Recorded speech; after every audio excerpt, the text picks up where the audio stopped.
अस्सलाम वालेकुम स्टूडेंट्स आज का जो हमारा टॉपिक है वो है कैविटी मॉड्स।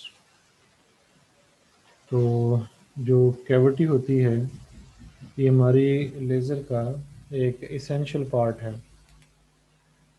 कैविटी होती क्या है कि किसी भी सॉलिड के अंदर अगर एम्प्टी स्पेस हो उसको हम कैविटी बोलते हैं। एम्प्टी स्पेस इनसाइड आ सॉलिड। तो इसकी मिसाल आप ऐसे ले सकते हैं कि जिस तरह हमारा एक टेनिस बॉल है, तो उसके अंदर जो है वो कैविटी मौजूद है जिसमें एयर होती है। लेकिन अगर हम हार्ड बॉल की बात करते हैं तो उसके अंदर जो है वो मटेरियल मौजूद होता है, वहाँ पे कैविटी नहीं है। तो अगर सॉलिड के अंदर किसी जगह पे एम्प्टी स्पेस होगी, वहाँ पे मटेरियल मौजूद नहीं होगा, तो उसको जो है वो हम नाम देते हैं कैविटी का। तो लेज़र में हम जिस कैविटी की बात करते हैं वो होती है ऑप्टिकल कैविटी।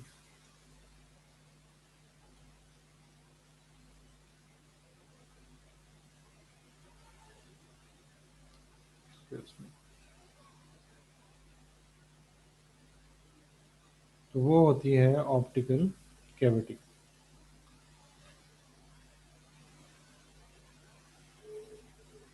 ऑप्टिकल कैविटी, इसको ऑप्टिकल कैविटी क्यों कहते हैं? क्योंकि इसकी जो साइड्स होती हैं वो हमारे रिफ्लेक्टिंग मिरर्स होते हैं। वो मुख्तलिफ शेप्स के होते हैं, उनके मुख्तलिफ एंगल होता है, ये हम इन डिटेल जो है बाद में पढ़ेंगे।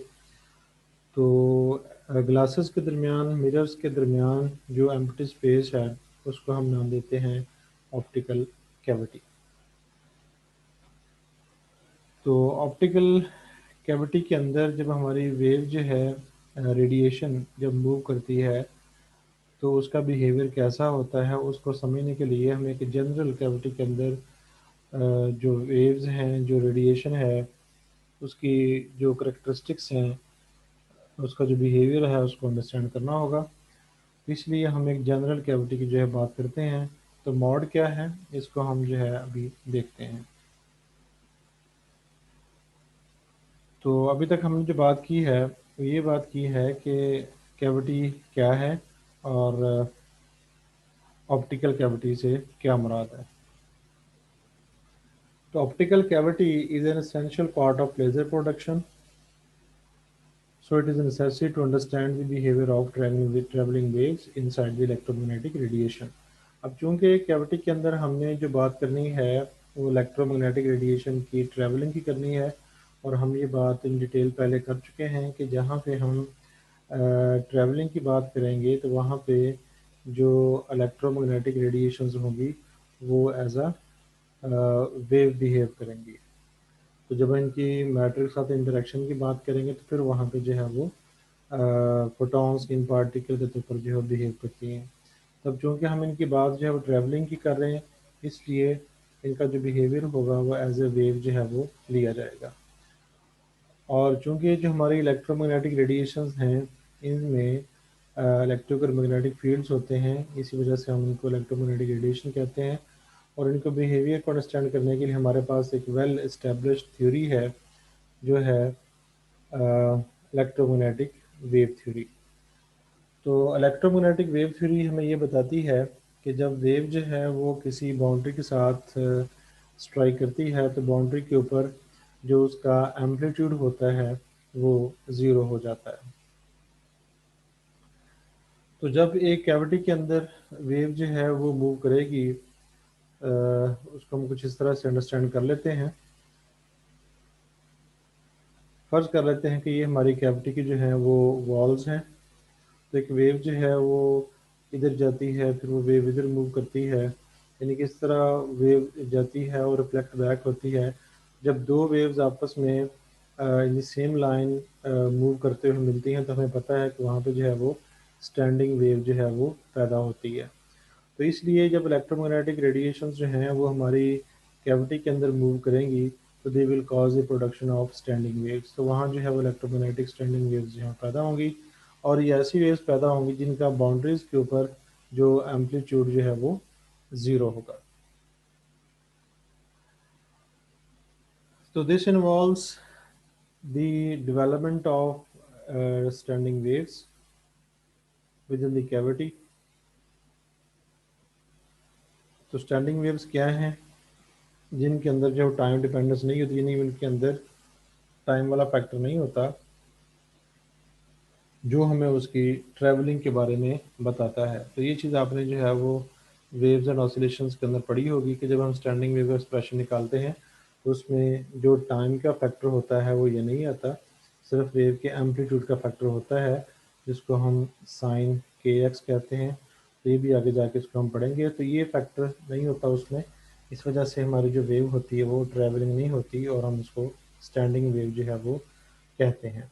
तो ये जो स्टैंडिंग वेव्स पैदा होती हैं जिनका एम्पलीट्यूड जो है वो इलेक्ट्रिक फील्ड का एम्पलीट्यूड वो ज़ीरो होता है एट द बाउंड्रीज। तो ये जो स्पेशल वेव्स हैं इनको हम नाम देते हैं मॉड्स। यानी हम ये कह सकते हैं कि जो वेव्स पैदा होती हैं कैविटी में, स्टैंडिंग वेव्स जो पैदा होती हैं उन वेव्स को जो है वो हम नाम देते हैं मॉड्स।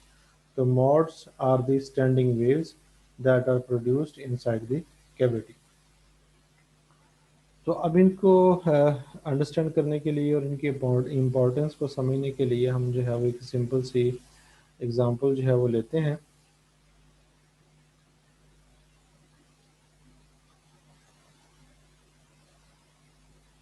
अब जैसे कि आपको ये डायग्राम के अंदर नज़र आ रहा है कि यहाँ पे हमने एक सिंपल सी जो है वो एक कैविटी ली है क्यूबिकल फॉर्म के अंदर। तो इसमें जो है वो हमें डिफरेंट मोड्स जो हैं वो दिखाए गए हैं, डिफरेंट स्टैंडिंग वेव्स जो हैं वो दिखाई गई हैं। तो एक हमारी सिंपलेस्ट स्टैंडिंग वेव जो ये होगी जिसका एम्पलीट्यूड जो होगा वो बाउंड्रीज के ऊपर ज़ीरो होगा। और उसके बाद जो उसके बाद बन सकती है स्टैंडिंग वेव, वो ऐसी स्टैंडिंग वेव होगी जिसमें एक रेस्ट और एक ड्रॉप जो है वो होगा, यानी उसमें दो हाफ वेव लेंथ्स होंगी। तो फंडामेंटल जो मोड होगा उसमें सिंगल हाफ वेवलेंथ होगी पूरी लेंथ में, और जो हमारे पास उससे नेक्स्ट होगा उसमें टू वेवलेंथ्स होंगी, टू हाफ वेवलेंथ्स होंगी। और इसी तरह जो हमारा उससे नेक्स्ट होगा उसके अंदर जो है वो थ्री हाफ वेवलेंथ्स जो हैं वो होंगी। तो इस तरह जितनी हाफ वेवलेंथ्स होती हैं उतनी ही उसके अंदर जो है वो स्टैंडिंग वेव मोड्स बनते हैं। तो इसको जो है वो हम इस तरह कह सकते हैं, the existence of each mode implies that the wave has an integral number of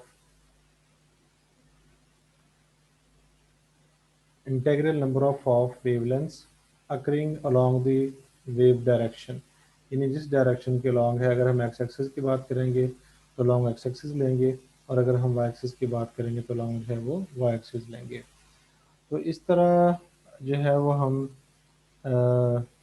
जो मॉड्स हैं उनकी तादाद देख सकते हैं अलॉन्ग एनी डायरेक्शन, इधर एक्स एक्सिस, इधर वाई एक्सिस, इधर जी एक्सिस। तो किसी भी एक्सिस के अलॉन्ग उनकी जो डायरेक्शन है वो देखी जा सकती है, चाहे हम एक्स की बात करें, चाहे जो है वो हम वाई एक्सिस की बात करें, चाहे हम जो है वो जी एक्सिस की बात करें।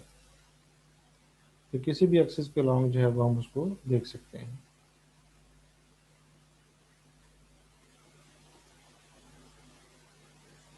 तो उसके लिए हम जो है जैसे भी हमने बात की कि तीन डिस्टिंक्ट मोड्स जो हैं वो हमारी डायग्राम के अंदर दिखाए गए हैं। एक हमारा मोड जो है वो सिंगल हाफ वेवलेंथ का है, और उसके बाद जो हमारा नेक्स्ट मोड है वो टू हाफ वेवलेंथ का है। सिंपलेस्ट जो है सिंगल हाफ वेवलेंथ है, उसके बाद जो टू हाफ वेवलेंथ वाला है, उसके बाद जो थ्री हाफ वेवलेंथ वाला है। इसी तरह जो है वो अ, जो भी हमारे पास मॉड्स होंगे वो हाफ वेवलेंथ का इंटेग्रल मल्टीपल होंगे। यानी हमारी जो लेंथ होगी कैविटी की, उसके अंदर जो हमारी कैविटी की लेंथ है उसके अंदर जो मॉड्स मौजूद होंगे वो integral number of half wavelengths के बराबर होंगे। तो हम ये कह सकते हैं कि total length equals to the number of half wavelengths. अभी हमने देखा अपने डायग्राम के अंदर कि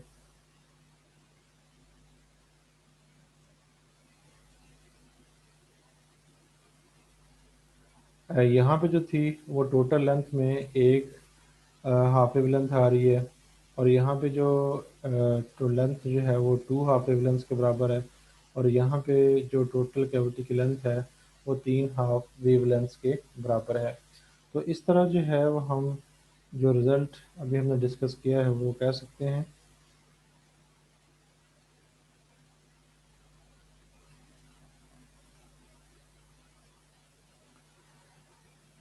तो अब जो है हम नेक्स्ट चलते हैं कि अगर हम नंबर्स कैलकुलेट कर लें, नंबर ऑफ मोड्स जो है वो कैलकुलेट कर लें।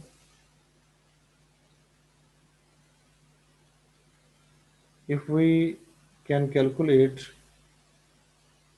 the number of modes at each frequency or wavelength in a cavity, तो चूंकि हर जो मॉड होगा उसके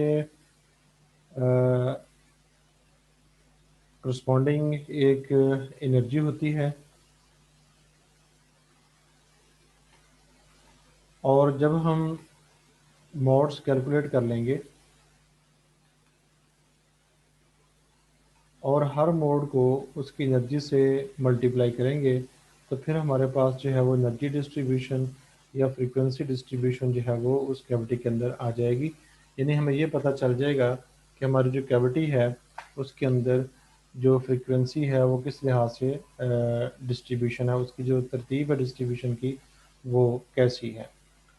तो ये निकालने के लिए, यानी उसकी जो डिस्ट्रीब्यूशन है वो निकालने के लिए हम सबसे पहले क्या करेंगे, जो नंबर ऑफ़ मॉड्स जो हैं वो कैलकुलेट करेंगे, और फिर नंबर ऑफ़ मॉड्स को कैलकुलेट करके हम अ, जो है वो उसको एवरेज एनर्जी के साथ मल्टीप्लाई करेंगे। तो इस तरह हमारे पास जो है वो एनर्जी डिस्ट्रीब्यूशन या फ्रीक्वेंसी डिस्ट्रीब्यूशन जो है वो आ जाएगी किसी भी कैविटी में जिसका साइज़ जो है वो हमें गिवन हो।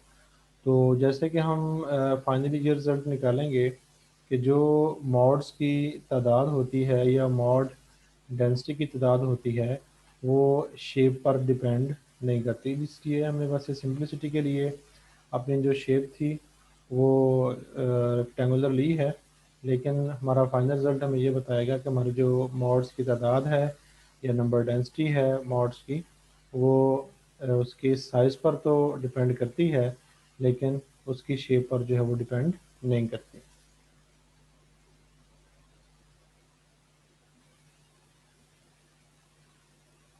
तो अब हम उसके जो नंबर ऑफ़ मॉड्स हैं वो कैलकुलेट करते हैं। तो उसके लिए हम एक सिंपल जो रेक्टेंगुलर शेप है, रेक्टेंगुलर शेप की एक कैविटी ले लेते हैं जिसकी जो डायमेंशंस हैं वो एल एक्स है, एल वाई है, एल जी है। तो जब हम बात करते हैं नंबर ऑफ़ मोड्स की तादाद की, तो हमें जो है उनकी स्पेशल डिपेंडेंस जो है वो देखनी होती है, क्योंकि हमारी जो वेव है वो एक स्पेस के अंदर जो है मूव कर रही है, और हमारी जो वेव किसी भी डायरेक्शन में, यानी अगर हम स्पेस की बात करें थ्री डायरेक्शन के अंदर, थ्री डी के अंदर जो मूव कर रही है उसको हम इस ऑसिलेटिंग फंक्शन जो है फंक्शन से रिप्रेजेंट कर सकते हैं। तो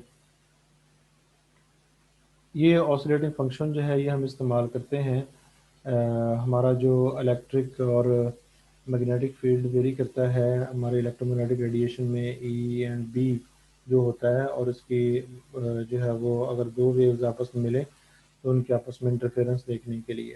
तो बहरहाल उस डिटेल में हम नहीं जाएंगे। तो बस आपने ये ध्यान में रखना है कि इनकी जो ऑसिलेशन है, जब ये रेडिएशन मूव करती है तो ऑसिलेशन को, ये हमारा जो ऑसिलेटिंग मैथमेटिकल फंक्शन है जिसको हम आयलर्स फार्मूला कहते हैं, ये उसको डिस्क्राइब करता है। और अकॉर्डिंग टू वेव थ्योरी जो बाउंड्री कंडीशन हमारे पास कि जब इस फंक्शन की जो वेव्स होंगी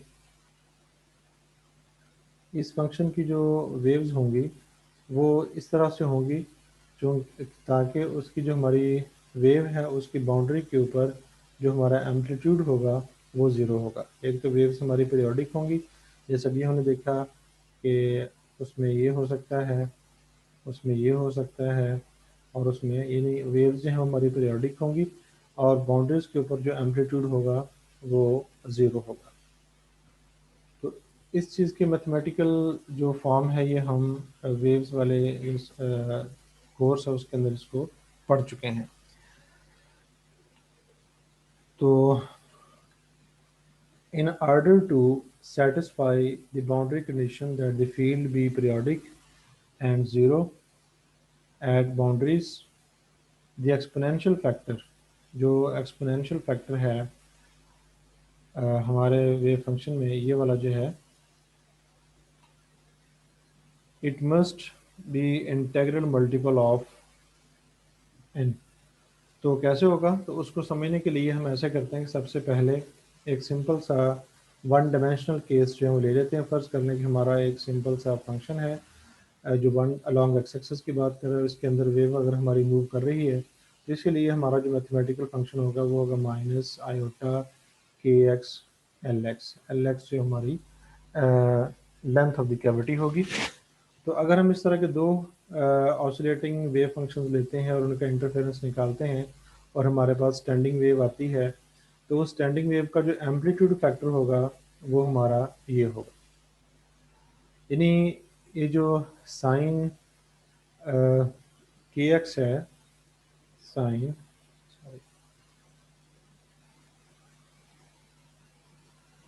साइन के एक्स एक्स, तो यहाँ पे जो हम बात कर रहे हैं वो एक्स की बात कर रहे हैं, तो एक्स यहाँ पे जो बराबर होगा हमारे प्रेजेंट केस में, it will be equal to X L X. तो ये हमें क्या बताता है कि एक्स के ऊपर हमारी जो स्टैंडिंग वेव है उसका एम्पलीट्यूड जो है वो कितना है।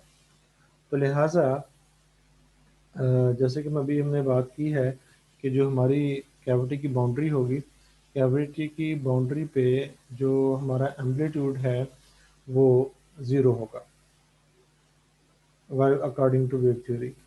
तो हमारा जो साइन फंक्शन की वैल्यू कब ज़ीरो होगी, जब हमारा जो के एक्स इंटू एक्स इसकी वैल्यू जो है वो जब हम वैल्यू पुट करेंगे तो हमारा आंसर जो है वो ज़ीरो आएगा। और आपको पता है कि जो हमारा ये वाला फैक्टर है, जो एंगल है, इसकी वैल्यू अगर पाई हो या ज़ीरो हो तो फिर हमारा साइन फंक्शन जो है वो हमें ज़ीरो वैल्यू देता है।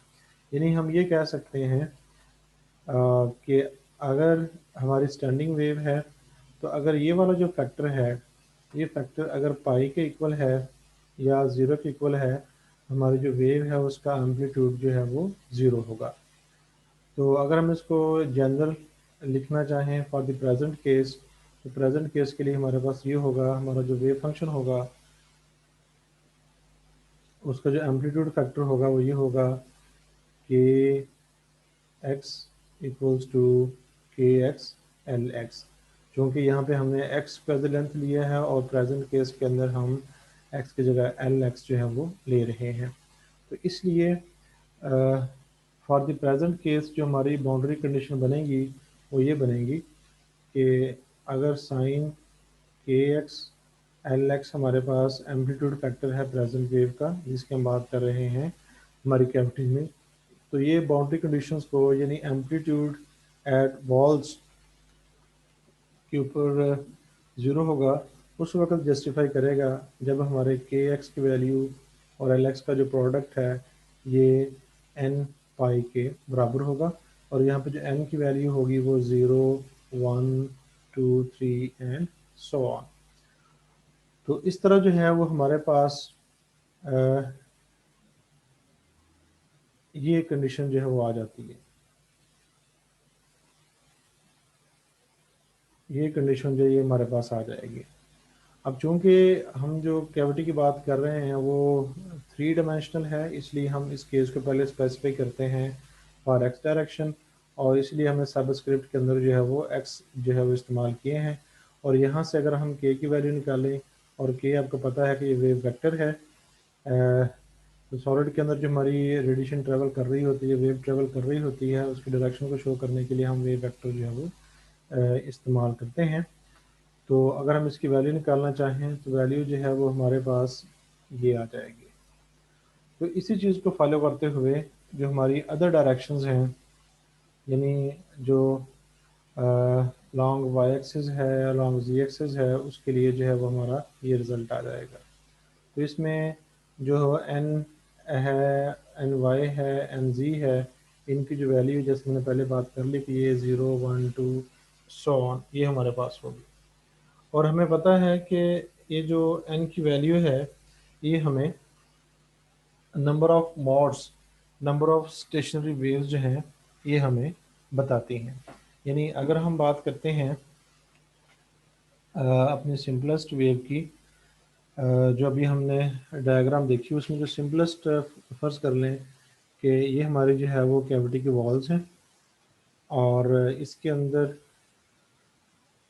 जो है ये हमारी एक स्टैंडिंग वेव बनती है और इसका जो एंगल बनता है जैसा कि पता कि ये है 0 से पाई तक। तो इसका मतलब ये होगा कि हमारा जो एंगल है वो पाई है और जो मॉड बना है वो 1 है। इसी तरह अगर हम इसके आगे फर्दर केस की बात करेंगे तो उसमें जो n की वैल्यू आएगी वो 2 आएगी, क्योंकि उसमें 2 हाफ वेवलेंथ्स होंगी। तो इसलिए ये जो हम यहाँ पे n इस्तेमाल कर रहे हैं ये हमें मॉड्स की तादाद बताते हैं। यानी ये हमें इनकी जो वैल्यू है हमें नंबर ऑफ मॉड्स भी बताती है कि हमारे मॉड्स जो हैं वो कितने हैं। तो इसलिए हमने कहा कि N X N Y N Z are the mode numbers in their respective direction. यानी एन एक्स से मुराद जो होगी वो एक्स डायरेक्शन में नंबर ऑफ मोड्स होगी, एन वाई से मुराद वाई डायरेक्शन में नंबर ऑफ मोड्स होगी और एन जी से मुराद एन डायरेक्शन जी डायरेक्शन में मोड्स की जो है वो तादाद होगी। तो अगर हम इनका जो कंबाइंड वेव वेक्टर है वो देखना चाहते हैं तो जैसे वेक्टर एनालिसिस से आपको पता है कि नेक्स्ट वेक्टर को निकालने के लिए हम जो इंडिविजुअल वेक्टर्स हैं उनकी जो स्केयर हैं और वेक्टर्स की मैग्नीट्यूड को स्केयर को हम ऐड करते हैं तो फिर हमारे पास जो है वो नेट वेक्टर की और उसकी मैग्नीट्यूड आ जाती है। तो हमारा जो बेसिकली मकसद था वो था नंबर ऑफ मोड्स को निकालना।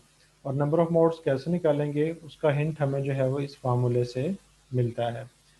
तो ये जो फार्मूला है ये हमें बेसिकली जो इन्फॉर्मेशन दे रहा है वो तो अबाउट वॉल्यूम दे रहा है। और आपको पता है कि ये जो एल एक्स है, एल वाई है, एल जी है, ये स्पेशल एक्सिस हैं। ये स्पेशल एक्सिस हैं। अगर हम इसको जनरल बात करें तो ये वी जो है, चलिए इसको ज़रा बोर्ड पे देख लेते हैं।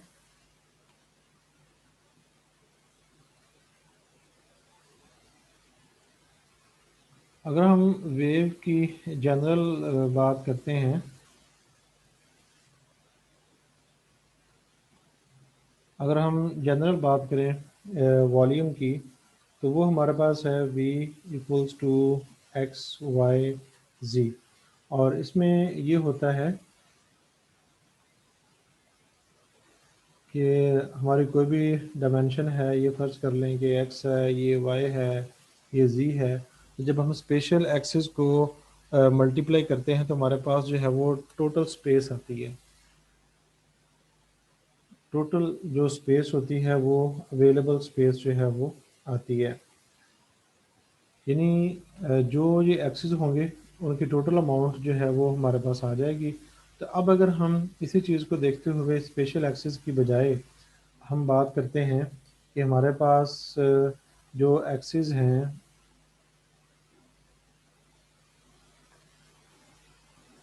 वो स्पेशल एक्सिस की बजाय हम उनको मॉड एक्सिस कह देते हैं। यानी फर्ज कर लें कि इस तरफ नंबर ऑफ मॉड्स हैं अलॉन्ग एक्स एक्सिस, इस तरफ जो मॉड्स हैं एन एक्स और इस तरफ जो मॉड्स हैं वो एन वाई, इस तरफ जो मॉड्स हैं वो एन जी। तो अब ये हमारे पास मॉड स्पेस बन गई। तो अब अगर हम मल्टीप्लाई करेंगे एन एक्स को अगर हम मल्टीप्लाई करते हैं एन एक्स को, एन वाई को, एन जी को, तो फिर हमारे पास जो है जो अ,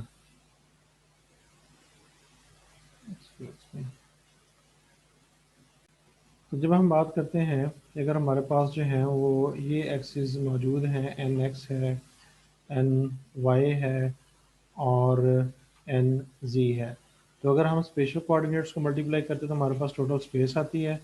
और अगर हम मॉड्स एक्सिस को आपस में मल्टीप्लाई करेंगे तो हमारे पास जो है वो टोटल मॉड्स की जो है वो तादाद आ जाएगी। तो इस तरह जो है हम मॉड स्पेस में, चूँकि हमारी जो कैविटी स्पेस है उसके अंदर मॉड्स ही मौजूद हैं, तो उनके जो एक्सिस हैं, करस्पॉन्डिंग एक्सिस, अगर हम उनको जो है मल्टीप्लाई करेंगे तो हमारे पास जो है टोटल नंबर ऑफ मॉड्स जो है इन दैट स्पेस वो आ जाएंगे।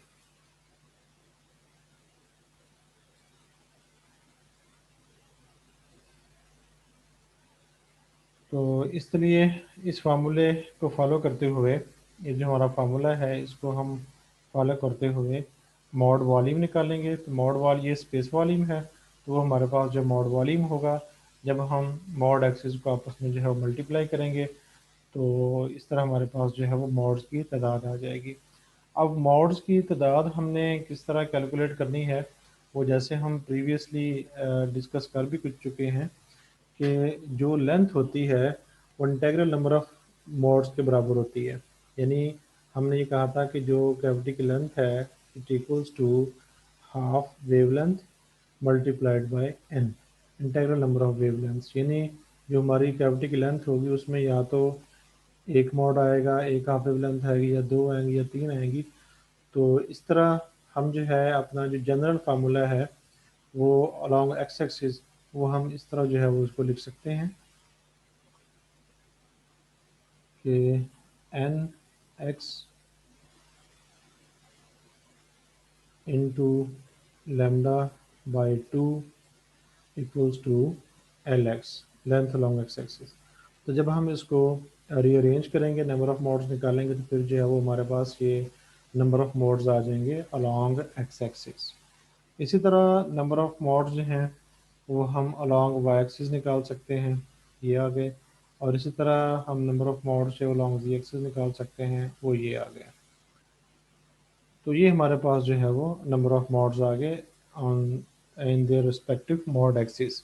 यानी इनको हम जो है वो प्लॉट करेंगे, ये हमारा एक एक्सिस होगा, ये दूसरा एक्सिस, ये हमारा जो है वो तीसरा एक्सिस। तो इधर जो है वो हम एन एक्स प्लॉट करेंगे जो भी हमने फार्मूले से निकाले हैं, इधर हम let's suppose N Y plot करेंगे, इधर जो है वो हम एन जी प्लॉट करेंगे। तो इनको फिर हम मल्टीप्लाई करेंगे तो हमारे पास जो मॉड वॉल्यूम आ जाएगा। तो अब चूंकि जो मोड्स वॉल्यूम है वो जो हमने एक्सेस बनाए हैं वो एक तादाद को शो करते हैं, और तादाद जो होती है मोड्स की वो हमेशा पॉजिटिव होती है, नेगेटिव हो नहीं सकती। क्योंकि या तो ज़ीरो होगी मतलब स्टैंडिंग वेव्स नहीं होंगी, या फिर होंगी। तो अगर नहीं होंगी तो ज़ीरो, और अगर नहीं होंगी तो ज़ीरो, अगर होंगी तो फिर उनकी वैल्यू वन टू थ्री कुछ भी हो सकती है। तो इसलिए हम उनकी जो एक्सिस होंगे मॉड एक्सिस वो हमेशा पॉजिटिव होंगे। तो पॉजिटिव एक्सिस की टोटल अमाउंट कैलकुलेट करने के लिए यहाँ पे एलिप्सॉइड का कंसेप्ट जो है वो पेश किया गया है। तो पहले हम ये समझते हैं कि एलिप्सॉइड जो है वो क्या होती है। तो आपको सामने दो डायग्राम्स जो हैं वो दिखाई गई हैं, दोनों एलिप्स हैं। तो एक जो है उसमें एलिप्स को हॉरिजेंटली दिखाया गया है, दूसरे को जो वर्टिकली दिखाया गया है। तो एलिप्सॉइड हमारे पास वो ज्योमेट्रिकल शेप होती है जिसका एक एक्सिस के अलॉन्ग जो क्रॉस सेक्शनल उसके होंगे वो सर्कल्स होंगे, और जो दूसरा एक्सिस होगा उसके अलॉन्ग जो है उसके लिप्स होंगी। यानी अगर हम यहाँ की बात करते हैं तो इसके अलॉन्ग जब हम क्रॉस सेक्शंस देखेंगे तो हमें एलिप्सेस मिलेंगी, और अगर हम इस एक्सिस के अलॉन्ग जो है वो देखते हैं तो हमें जो है वो सर्कल्स मिलेंगे।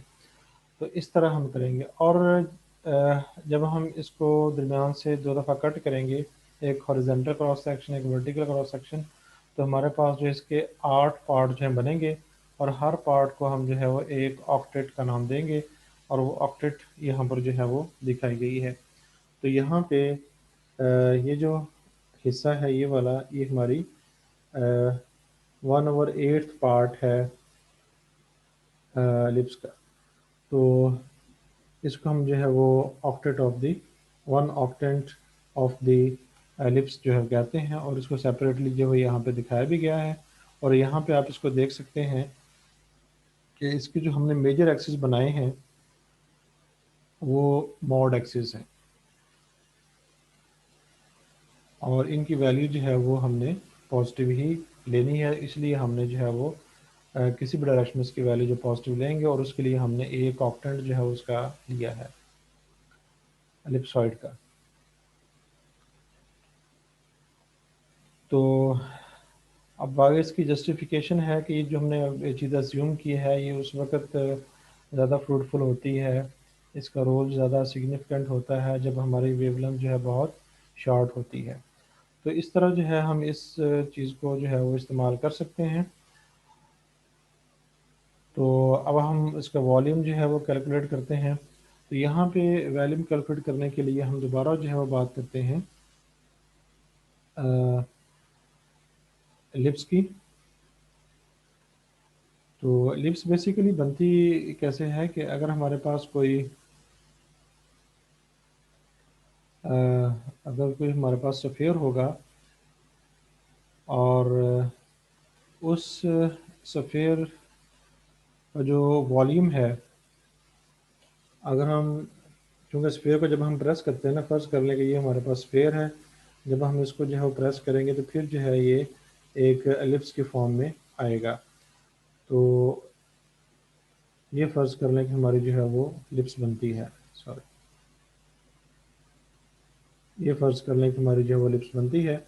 अब जो स्फीयर का जो वॉल्यूम होता है लिप्स, जब वो लिप्स में कन्वर्ट होगा तभी वॉल्यूम तो वही रहेगा उसका। तो वॉल्यूम जो होता है वो होता है 4/3πr³। तो ये हमारा स्फीयर का जो है वो वॉल्यूम है।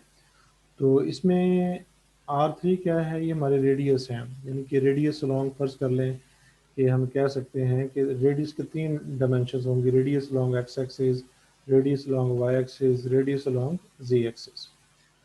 तो चूँकि स्फीयर के अंदर तीनों जो हैं बराबर होते हैं, इसलिए जो हम यहाँ पे इसको R×R×R करके R³ कर लेते हैं। लेकिन अब चूँकि यहाँ पे हमारे जो मॉड एक्सिस हैं उनकी जो लेंथ है वो रिस्पेक्टिव डायरेक्शंस में डिफ़र कर सकती है, इसलिए हम उनको जो है वो ओपन करके जो है वो लिखेंगे, यानी ये हमारे पास जो है वो लिखा जाएगा। तो ये हमारे पास आ जाएगा total volume of the sphere. ये हमारे पास होगा radius long x, radius long y, radius long z. तो अगर सेम रेडियस और रेडियाई होते हम यहाँ क्यूब कर देते हैं जैसे उसके फार्मूले में होता है, लेकिन चूँकि ऐसा नहीं है तो इसलिए हम ये कर रहे हैं, सेपरेट करके उनको जो है वो लिख रहे हैं। तो 1/8 आप समझ गए होंगे, क्योंकि हम उस पूरे का जो है वो 8th पार्ट ले रहे हैं, इसलिए जो हम इसको 8 से डिवाइड कर रहे हैं। तो ये हमारे पास जो है, जो हमारी लिप्स का 8वां हिस्सा है, ये उसका वॉल्यूम आ जाएगा। तो अब यहाँ पे हमने उसकी जो वैल्यूज़ हैं, एन एक्स की वैल्यू, एन वाई की वैल्यू, एन जी की वैल्यू, ये भी हमने पीछे निकाली हैं, उसको मल्टीप्लाई करेंगे तो ये हमारे पास जो है वो टोटल वॉल्यूम आ जाएगा। तो जैसे कि मैंने बात की थी कि चूँकि ये जो हमारे पास कैविटी है उसके एक्सिस को हमने मॉड एक्सिस कहा है, लिहाजा ये वाला जो वॉल्यूम होगा वो हमें टोटल मॉड्स की तादाद बता रहा होगा। यानी अगर हम स्पेशल कोऑर्डिनेट्स की बात करते हैं, एक्स वाई जी, जब इनको मल्टीप्लाई करते हैं तो हमें टोटल स्पेस मिलती है, और अगर यही एक्सिस जो है मॉड एक्सिस हों तो फिर हमें मॉड्स की जो है वो तादाद मिलती है। तो ये हमने उसके जो है वो तादाद निकाली है, टोटल जो तादाद है मॉड्स की वो निकाली है। लेकिन जैसे कि स्टूडेंट्स आपको पता है कि हमारी अ, जो इलेक्ट्रोमैग्नेटिक वेव है उसमें इलेक्ट्रिक कंपोनेंट भी होता है, यानी कि इलेक्ट्रिक ऑसिलेटिंग पार्ट भी होता है, और जो मैग्नेटिक फील्ड है ये भी इसी करस्पॉन्डिंग भी ऑसिलेटिंग वेव जो है, ऑसिलेटिंग पार्ट जो है वो मौजूद होता है। तो इसलिए जो हमारे जो स्टैंडिंग वेव्स होंगी वो इलेक्ट्रिक फील्ड के हिसाब से भी बनेंगी, यानी इलेक्ट्रिक फील्ड के भी मॉड्स मौजूद होंगे, और जो मैग्नेटिक फील्ड है उसके भी मॉड्स जो हैं वो मौजूद होंगे। तो ये स्टूडेंट सिंपल जो है वो कैलकुलेशन है। तो हमने इस चीज़ को जो है वो ज़हन में रखना है, जो आगे जाके हम करने लगे हैं, कि हमने ये जो मॉड्स की तादाद निकाली है वो भी इलेक्ट्रिक फील्ड के हिसाब से निकाली है। जब हम दोनों के हिसाब से देखेंगे तो फिर हमें जो मॉड्स मिलेंगे हम उनकी तादाद को डबल करेंगे। तो ये आगे सिंपल ये कैलकुलेशन है, इसको आप देख लें। ये हमारे पास जो आफ्टर सिंप्लीफिकेशन रिज़ल्ट आ गया। तो जिस जगह पे हमारे पास एल एक्स एल वाई जी आएगा वहाँ पे हम वी पुट कर देंगे, और ये हमारे पास जो है वो वेव रिलेशन है स्पीड का वेवलेंथ के साथ। और ये हमने चूँकि इलेक्ट्रोमैग्नेटिक रेडिएशन है तो उसका relation speed of the light in medium in vacuum वो पुट कर दिया, उसको सिंप्लीफाई कर लिया, तो हमारे पास ये रिज़ल्ट आ गया। और इसमें जो ईटा है ये मीडियम का रिफ्रैक्टिव इंडेक्स है, जिसके अंदर हमारी जो वेव है इलेक्ट्रोमैग्नेटिक रेडिएशन वो मूव कर रही होती है। तो ये स्टूडेंट्स जो है हमारे पास आफ्टर आफ्टर सम कैलकुलेशन ये जो है टोटल नंबर ऑफ मॉड्स जो हैं वो आ जाते हैं। लेकिन अभी हमने जैसे बात की है कि ये जो मॉड्स हैं ये अगर अभी इलेक्ट्रिक फील्ड के हिसाब से हैं, तो चूँकि मॉड्स जो हैं वो जितना इलेक्ट्रिक फील्ड होता है उतना ही उसके परपेंडिकुलर जो है मैग्नेटिक फील्ड होता है। तो जितने इसके मॉड्स बनेंगे तो परपेंडिकुलर प्लेन में इसके भी उतने ही मॉड्स बनेंगे, लिहाजा हमें इस तादाद को डबल करना पड़ेगा। तो नेक्स्ट अब हम वो करने लगे हैं।